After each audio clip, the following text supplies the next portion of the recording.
All of the victims stabbed multiple times. This is the worst that I have ever seen. The degree of brutality in this. It was evil. I had no clue who would have done this to my family. It seems like there must have been more than one killer. It was in Plums County, California, on April 12th, 1981, when 14-year-old Sheila Sharp was on her way back home to Cabin 28 on Keddie Resort Road. She had spent the night at a friend's house who was having a sleepover. Her family was relatively new to the area, yet moving only 5 months ago from Quincy. But on arriving at Cabin 28, Sharp would discover a horrifying scene that to this day remains unsolved. Welcome to the End of Reason podcast. Today, we are looking at the case of the Keddie Cabin Murders.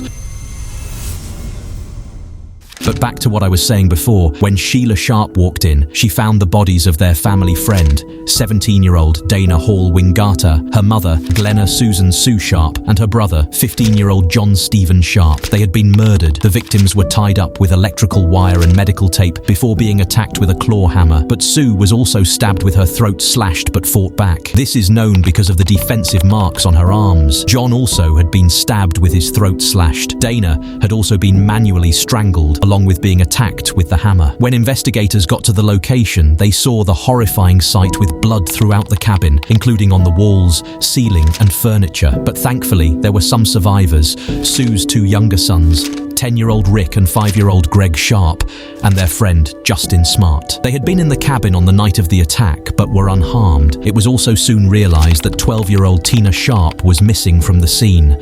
It was believed by investigators that the killer had abducted her. To help aid in the safe recovery of Tina, articles were written in the Feather River Bulletin newspaper. But it wasn't until April 22nd, 1984, a little more than 3 years after, that her skull, along with other bones, would be discovered by someone collecting bottles in rural Butte County, which is about 50 miles from Keddie. Shortly after the discovery of Tina, the Butte County Sheriff's Office received a mysterious phone call, undoubtedly from the killer, saying, "I was watching the news, and they were talking about the girl found at Feather Falls. I was just wondering if you thought of the murder up in Keddie, in Plums County a couple of years ago, where a 12-year-old was never found." But this call wasn't investigated thoroughly, as it should have been. Instead, it was left in evidence for Detective Mike Gamberg to find. He would say this about his frustrations with the early investigation of this case: "We found evidence that was never brought forward by the officers and Department of Justice. However, investigators did get sketches of possible suspects to the public. This information came from Justin Smart. He would give two different stories, the first being he witnessed the murders,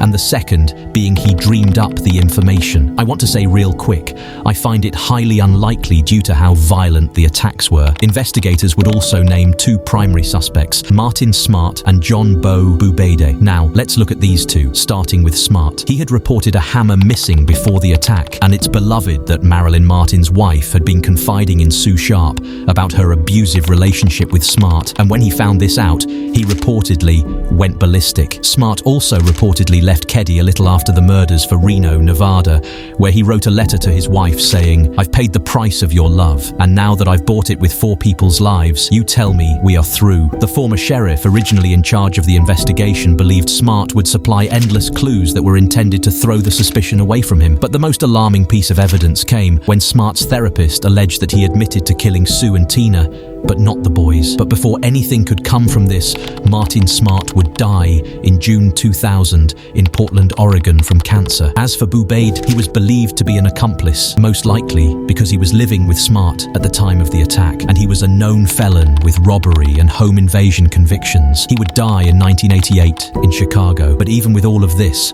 the case is still unsolved, and no arrests have been made. But that doesn't mean more advances weren't made in the case, because on March 24, 2016, a hammer matching the one that Smart claimed to have lost was found in a local pond and taken by special investigator Mike Gamberg for evidence. Then in April, Gamberg stated that DNA evidence taken from a piece of tape at the crime scene matched a known living suspect, and Cabin 28 was demolished in 2004.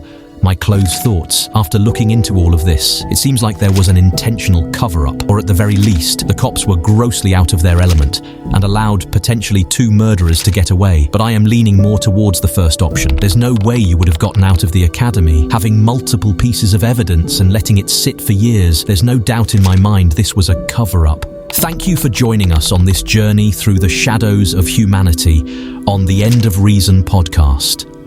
As we conclude today's episode, remember that the pursuit of truth never truly ends.